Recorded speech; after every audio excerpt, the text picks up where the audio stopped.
これから始まる大レースひしめき合って稲なくは天下のサラブレッド4歳馬今日はダービーめでたいなそれが走れ走れ巻き場を本命穴馬かき分けて走れ走れ巻き場を追いつけ追い越せ引っこ抜けスタートダッシュで手遅れるどこまで行っても離されるここでお前が負けたならおいらの生活ままならぬ走れ走れ走れ巻き場を本命穴馬かき分けて走れ走れ走れ巻き場を追いつけ追い越せ引っこ抜け走れ走れ走れ走れ走れ巻き場を本命穴馬かき分けて走れ走れ走れ走れ走れ巻き場を追いつけ追い越せ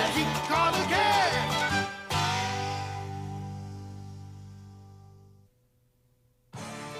Sa Ben Horse Farm namin nakilala si Cascade, ang isa sa mga mahigpit na kalaban ni Makibao. Ayon sa naging kwento, mahigpit ding magkalaban ang nanay ni Makibao at ang nanay ni Cascade. Ang kaibahan lang, namatay ang nanay ni Cascade nung araw na isinilang siya. Kaya mas malungkot pa ang naging buhay niya kaysa kay Makibao. Nagdesisyon si Makibao na talunin si Cascade sa isang laban. Pero parang kakaiba na ang itsura ni Makibao. Dali, dali! Sugod! Sugod, Makibao! Sugod! Sabulin mo siya!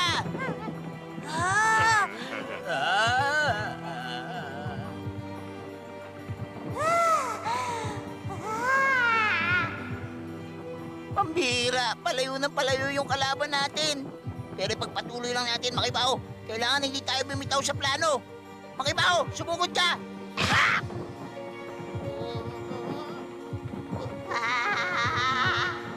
Hoy, Makibao, ano ka ba naman?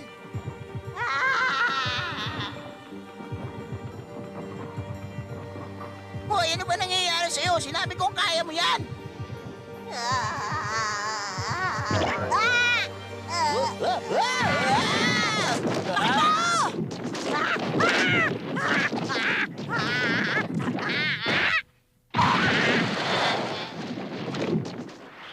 Si Makibao!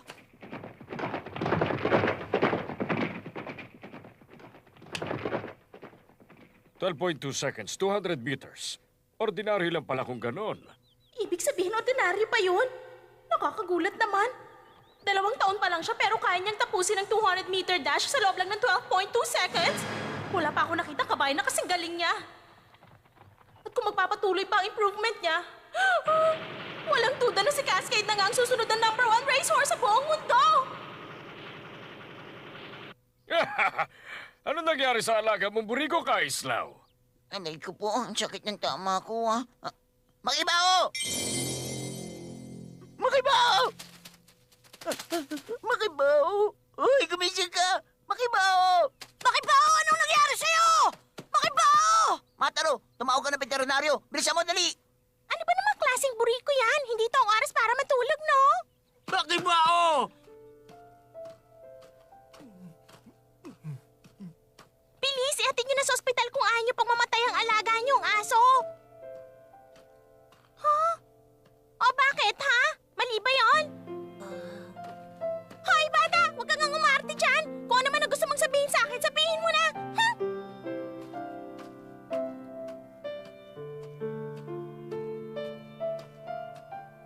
Ang pira, oh. Labo.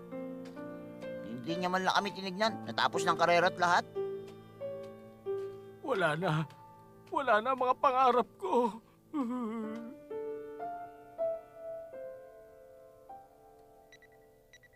Meron siyang komplikasyon sa puso. Komplikasyon sa puso? Sandali, ano naman yun? Isa yung ordinary heart attack na nagaganap sa kalagitnaan ng karera. O ganon! Huwag kang mag-alala, iho. Kahit sino malusog na kabayo pwede dumanas ng ganon. Kailangan niya lang ng isang araw na pahinga. Yung pala eh, kaya mo yan, Makibao. Sabi ni Doc, gagaling ka raw agad. Pero sa totoo lang, nagulat ako sa kalagayan ng katawan niya. Meron pa po ba siyang ibang problema? Hindi normal eh. Bakit ho? Anong hindi normal sa kanya? Hindi normal ang puso niya. Ang puso niya? Isa sa mga dahilan kaya nakakatakbo ng matagal ang isang kabayo ay dahil sa puso niya. Kung ikukumpara sa ibang mga hayop, mas mabigat ang puso ng isang kabayo lalo na yung pangarera.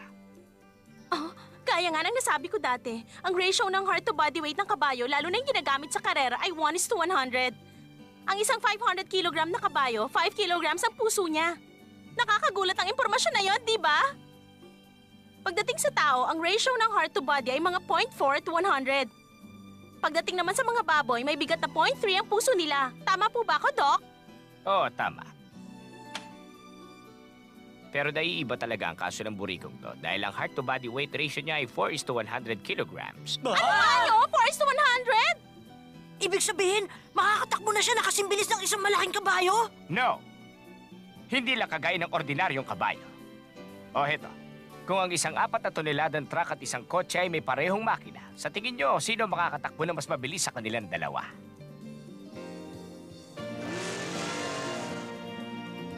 Yung kotse po, Doc! Oo, tama! Ang katawan ng burikong ito ay parang motorsiklo na may 50cc na may makina ng F1 racer car, hindi ba? Tama ka. At bukod dyan, dahil sa malaki ang butas ng ilong niya, mas maraming oxygen na makakaya niyang langhapin. Kung ganon, ano palang dahilan at inimitay siya kanina? Kasi nga, nandito ang problema. Paliliwanag ko. Ikaw, miss, pwede bang mag-jogging ka dyan sa kinatatayuan mo? Bilisan mo pa. Parang pinilit na nilagay ang malaking puso sa murang katawan ng burikong ito. Kaya tuloy, napupwersa magtrabaho pati na rin yung iba pa niya mga organ. Kaya pag tumakbo siya o kaya napagod ng gusto, Ay, bakit parang nahihirapan ako? yung puso niya hindi ito makakapagtrabaho na maayos kaya natural lang na himatayin siya. Ano ang mangyayari kapag sumali ng karera si Makibao? Mabilis naman siya tumakbo kumpara sa iba eh. Makakaabot pa kaya siya sa finish line? Huwag ka mag-alala. Sa tingin ko, hindi mangyayari yon. Totoo? Sa totoong karera, wala namang kabayo ang susugod na lang basta para makarating kagad sa finish line. Hindi kasi alam ng kabayo kung malapit na siya. Kaya bawat isa sa kanila, inoobserbahan yung mga kalaban nila sa karera. Tapos, saka na lang susugod ang kabayo papunta sa finish line pag nasa tamang panahon na para manalo. Malakas ang athletic spirit ng burikong yan. Kaya ang kailangan niya ngayon isang hineteng kokontrol sa kanya. Hinete? Oo nga. Yung hinete ang kokontrol sa kanya para hindi siya makasugod agad pag simula pa lang ng karera. Para hindi siya himatayin sa huli. Ako? Ako may kasalanan. Bakit mo naman nasabi yan? Paano kasi? Hindi ko man lang inisip ang kalagayan ni Makibao. Makasarili ako. Wala na ako iba nasa isip ko di manalo siya at talunin niya si Cascade. At dahil doon, sumugod kami kagad nung simula pala para mauna kami makarating sa finish line. Ako ang dahilan kung bakit nagkaganyan si Makibao.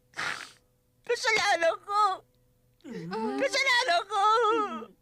Makibao.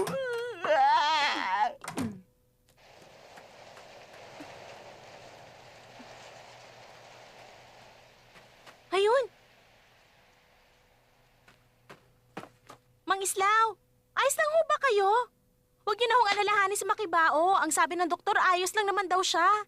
Maalala ko nga ho pala, kayo Mang Islaw, kailan niyo ho ba binabalak pasakyan sa tao si Makibao para makapag-training na siya? Yung sa tanong mo, sa palagay ko, hindi ko na lang siya pasasakyan sa tao. Bakit naman? Meron kakayahan si Makibao. Nakita niyo siya kanina. Kapag malala ang pagkatalo ng kabayo, sa palagay ko mukhang mahihirapan na mapatakbo mo pa uli ang kabayong yon.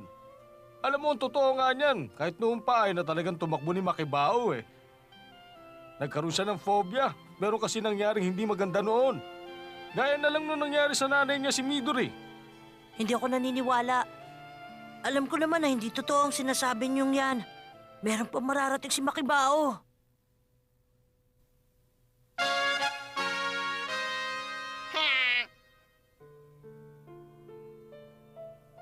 Dahan-dahan, ibaba mo na siya. Ano ba nangyari sa kanya? Bakit niyo siya binuhat pa uwi rito? Ayun ba? Huwag muna ngayon. Mamaya ko na lang sasabihin sa'yo kung ano nangyari. Papa, No? ba't hindi niyo na patatakbuhin si Makibao? Narinig ko kasi kayo kanina nung sinasabi niyo yun. Mataro, alam mo, kapag ganun kasi kalala ang pagkatalo ng kabayo, sigurado ako na hindi mo na siya mapapatakbo pa uli. Posible mangyari yun sa kanya. Hindi! Hindi ko ako naniniwala sa sinasabi niyo! Nangako si Makibao na magiging isa siyang magaling ng pangarerang kabayo! Hindi siya titigil sa pagtakbo! Tama na, Mataro. O sige, pag-usapan na lang natin to kapag nagising na si Makibao. Kung akong tatanungin, hinahangad ko rin naman na sana makatakbo pa siya.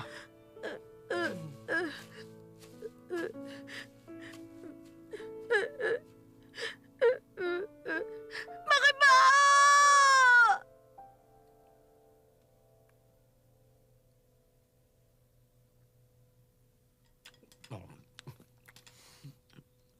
Teka, hanggang ngayon ba nandun pa rin si Mataro kay Makibao? Oo. Hindi raw siya alis hanggat hindi nagigising si Makibao. Yun ang sabi niya.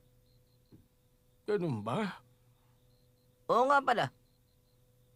Wala na ho ba talagang pag-asa si Makibao? Mas mabuting wag na tayo umasa.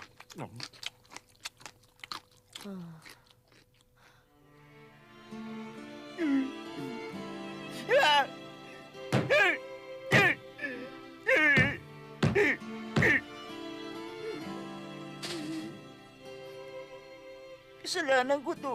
Ako dapat sisihin. Hindi lang naman ikaw ang may kasalanan, Arnold. Ako ang nagsabing makipagpaligsahan siya kay Cascade. Hindi. Ako may kasalanan kung ba't siya nagkaganon. Huwag mong sisihin ang sarili mo. Natatakot ako na baka mamaya hindi na makatakbo pa si Makibao. Makibao. Tatakbo ka, di ba? Makakatakbo ka pa? Tatalunin mo pa yung iba pangarera kabayo? Nangangako ko simula ngayon magbabago na ako. Mag-aaral din ako mabuti. Basta makita lang kita ulit na tumatakbo ka na. Bossing, narito ka pala. Ha? Mataro, nandito ka rin. Makibao! Nagising ka na? Meron ba masakit sa'yo? Nananaginip ka ba?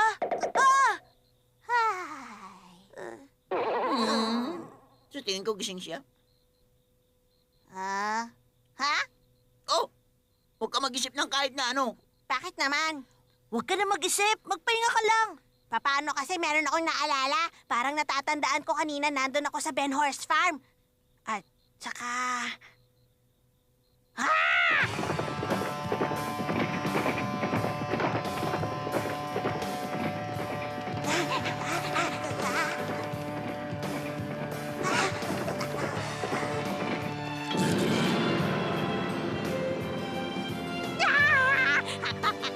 Huwag mong dibdibin yung nangyari.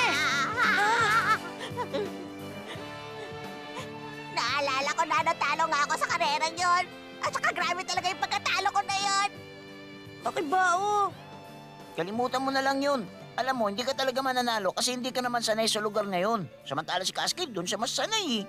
Saka sa tingin ko, mukhang hindi mo naibigay ng buong makakaya mo sa karerang yun. Kaya sa susunod na magkita kayong dalawa, ipakita mo na mas magaling ka kaysa sa kanya. Pakita mo ang husay mo. Tama yun, Makibao. Kapag nakipagkarera ka uli, sigurado mananalo ka na.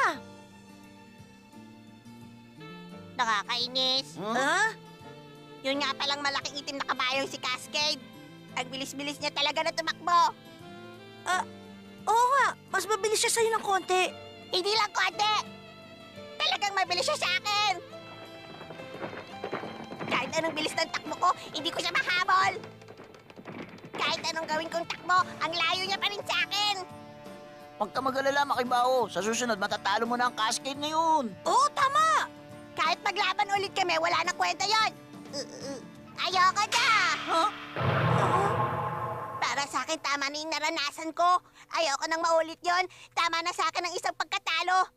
Kaya naman, sa susunod, ayoko na. Hindi na ako tatakbo. Ano ba yung mga pinagsasabi mo? Nagbibiro ka, di ba? Hindi ka naman talaga seryoso sa sinabi mo. Di ba? Di ba, Makibao? Paano yan? Parang nangyayari na nga yung sinabi ni Mang Islaw, ah.